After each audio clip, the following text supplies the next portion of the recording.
আমরা এই মুহূর্তে পৌঁছে গেছি নাগেরবাজারে। আপনারা দেখতে পাচ্ছেন এখানে শয়ে শয়ে মানুষ জমায়েত হয়েছে, বিশেষ করে মহিলারা এখানে বেশি আছেন। তারা আজকে আরজি করে যে কর্মরত চিকিৎসকের মৃত্যুর প্রতিবাদে, যে মর্মান্তিক হত্যাকাণ্ডের প্রতিবাদে এখানে জমায়েত হয়েছে। তাদের একটাই দাবি, তারা ন্যায় বিচার চাইছে। ফলে আজকে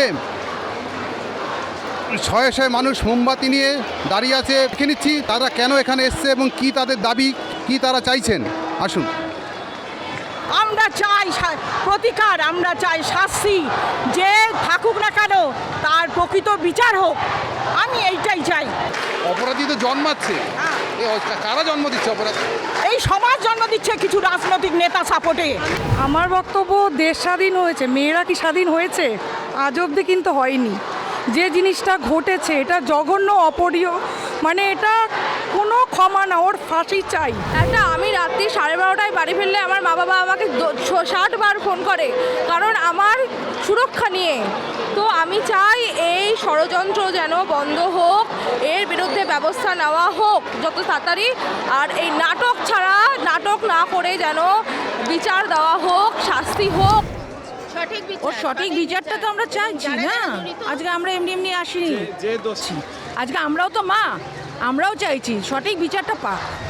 মানে প্রকৃত দোষী একজন তো পড়েছে, আরও যারা এর পেছনে আছে তারা প্রত্যেকেই যাতে ধরা পড়ে এবং চরমতম শাস্তি পায়, যাতে আর কোনো লোক দ্বিতীয়বার এই কাজ করার আগে যে তাকে ভাবতে হয়। এইটুকুই শুধু চাই। আর কারা এদের আড়াল করতে চাইছিল সেটাও আমার মনে হয় প্রকাশ্যে আসা দরকার। আর অবশ্যই যে প্রত্যেকটি মেয়ে, ডাক্তার বলে না, কাজের জায়গায় যে নিরাপত্তা, যাতে তার মা বাবাকে বাড়িতে আতঙ্কে দিন কাটাতে না হয়, যেটা আমাদের এখন হচ্ছে। এতদিন অবশ্যই হতো না। হাসপাতালে ঢোকা মানে জানতাম, বিশেষ করে কলকাতায়, যে আমার মেয়ে একটা সেফ জায়গায় আছে, কিন্তু সেই ধারণাটা আমাদের ভেঙে চুরচুর হয়ে গেল। একটা আমরা মেয়েকেও কিন্তু একটা সমতুল্য ছেলের মতো তৈরি করছি, কারণ আমরা আজকাল বিয়েটাকে প্রধান মনে করছি না। তোমার পায়ে তুমি দাঁড়াও, তো তাকে দাঁড় করিয়ে যদি তার মা আজকে যদি এই পরিস্থিতির মধ্যে পড়ে, এখন তো আমাদের সবার মধ্যে ভয় করছে। হওয়া উচিত। যেভাবে একজন চলে গেছে তাকে দেখে আমরা শিখছি না, আমাদের সামনে হয়তো ভবিষ্যতে আরও বিপদ আছে। সেটাকে আমাদের মোকাবিলা করার জন্য আমাদের একত্রীভূত হতে হবে। আমি একজন মা, তো এই অন্যায়ের বিরুদ্ধে দাঁড়ানোটা তো দরকার, সেই হিসেবেই এসছি আজকে। এই আর অন্য কোনো ব্যাপার না। ভীষণভাবে মর্মাহত ঘটনাটার জন্য, সেই জন্যই এসেছি। বাড়িতে বসে থাকতে পারিনি, কেন আমারও মেয়ে আছে, আমার মেয়ে বাইরে থাকে। পশ্চিমবঙ্গে যা অবস্থা, আমরা নিজেরাও সেফ কিনা আমরা জানি না, সেই কারণেই আজকে বেরিয়ে এসেছি। রাজনৈতিকভাবে উদ্বুদ্ধ হয়ে আসিনি, নিজের তাগিদে এসেছি, নিজেদের রক্ষা করার তাগিদে এসেছি, আর কিচ্ছু না। কোনো রাজনৈতিক দলের হয়ে আসিনি। আমরা তো সেফটি নই, আমরা যাতে ভালোভাবে চলতে পারি রাস্তাঘাটে, সেই যে ব্যাপারটা, বিচারটা হোক। আমার একটা ছেলে একটা মেয়ে আছে। আমার ছেলে এই ক্লাস 8-এ পড়ে, আমার মেয়ে ক্লাস 1-এ পড়ে। আমি দুটো সন্তানের মা।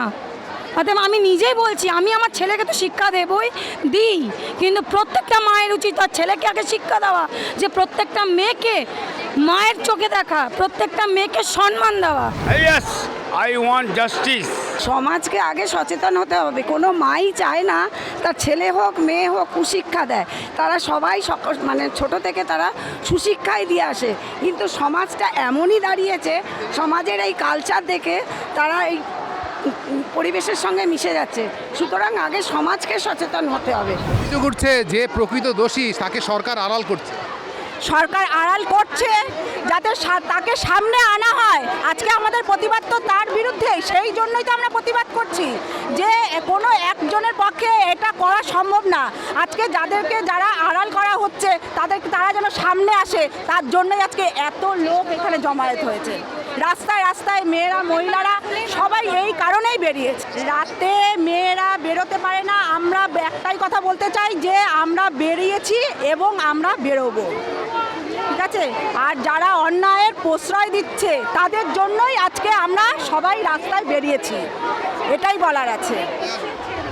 এসছি হচ্ছে, দেখুন প্রত্যেকবার একটা না একটা সময় রেপ হয়ে যাচ্ছে, কখনো দিল্লি, কখনো কলকাতা, কখনো এখানে সেখানে, আজকে আরজি কর। প্রত্যেকটা 1 মিনিটে 8খানা করে রেপ হচ্ছে, বাচ্চা পাচার হচ্ছে, বাচ্চাদের রেপ করে দিচ্ছে। 1 মাসের বাচ্চা কি করে রেপ হয়? কি আছে তার? একটা 80 বছরের বুড়ি কি করে রেপ হয়? তার কি আছে? কিভাবে রেপ হচ্ছে? মানে শুধু একটা মদ্যপান করে আমরা করলেই হলো, আর তারা ছাড়া পেয়ে যাচ্ছে। বাচ্চা ছেলে বলে তারা ছাড়া পেয়ে গেল? কিসের বাচ্চা? তারা রেপ করার সময় বাচ্চা ছিল না তারা? সেইটুকু আমাদের বিচার চাই, মেয়েদের আমরা বিচার চাই। আর